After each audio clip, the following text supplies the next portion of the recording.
नमस्कार दोस्तों, मैं एस कुमार शास्त्री आप सभी का एस कुमार ज्योतिष में स्वागत करता हूं। दोस्तों, यदि आपका कोई भी प्रश्न हो तो आप कमेंट्स करके उस प्रश्न के बारे में पूछ सकते हैं। आज हम जानेंगे वाचा शक्ति यानी कि बोलने की शक्ति के योग के बारे में।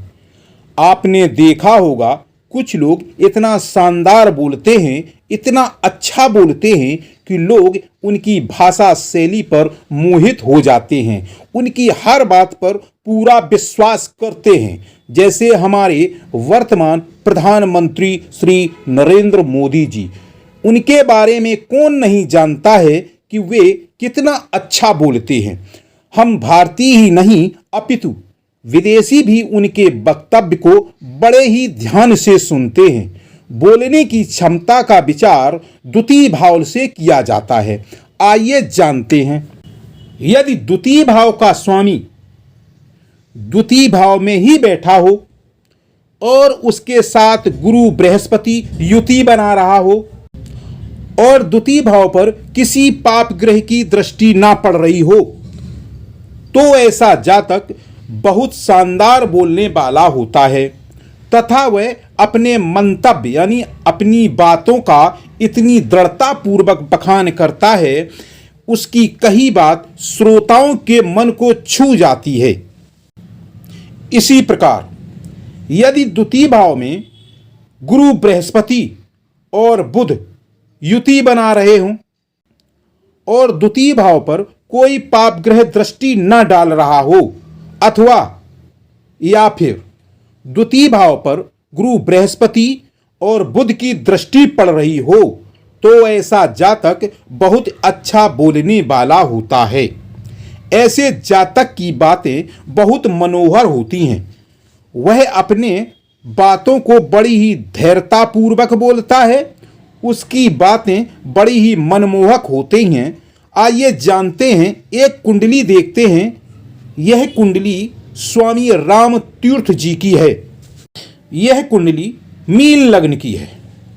इस कुंडली में छठे भाव में बैठे गुरु बृहस्पति अपनी पूर्ण दृष्टि द्वितीय भाव पर डाल रहे हैं और इधर आठवें भाव में बैठा बुध भी अपनी पूर्ण दृष्टि द्वितीय भाव पर डाल रहा है। कहते हैं स्वामी राम तीर्थ जी महाराज जब भी बोलते थे बड़ी ही धीरता से बोलते थे। कहते हैं उनका वक्तव्य सुनते सुनते श्रोताओं की अश्रुधारा बहने लगती थी।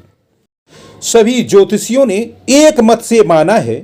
स्वामी रामानुजाचार्य और आचार्य शंकर जी महाराज ने भी अपनी पुस्तक में यही लिखा है। सभी ज्योतिषियों ने निर्विवाद रूप से माना है कि यदि किसी भी जातक की कुंडली में द्वितीय भाव का स्वामी कोई शुभ ग्रह हो, जैसे बुध, शुक्र या बृहस्पति हो, और वह केंद्र भाव या त्रिकोण भाव में बैठा हो या फिर उच्च का हो और उस पर शुभ ग्रह बुध, शुक्र या बृहस्पति की पूर्ण दृष्टि पड़ रही हो, ऐसा जातक बहुत ही शानदार बोलने वाला होता है। ऐसा जातक जब भी बोलता है तो उसको लोग बड़े ध्यान से सुनते हैं।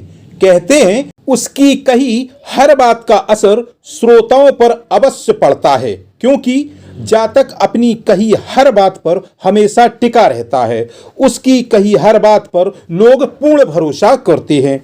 मैं आपको एक कुंडली दिखाता हूं।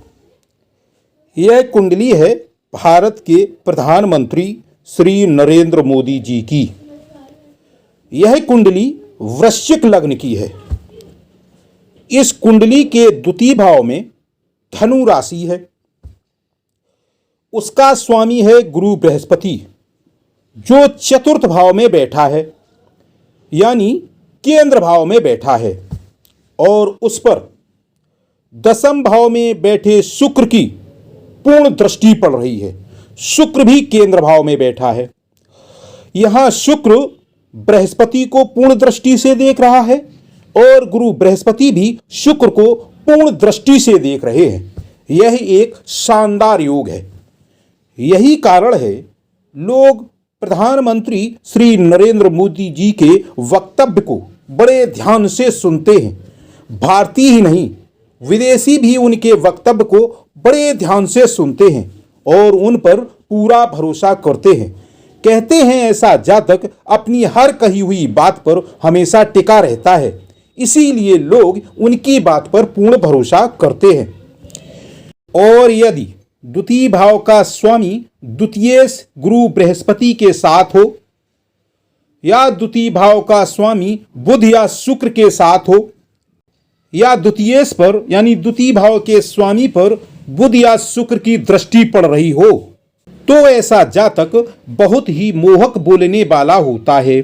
जातक के वक्तव्य में बहुत ही दृढ़ता और दृढ़ता होती है।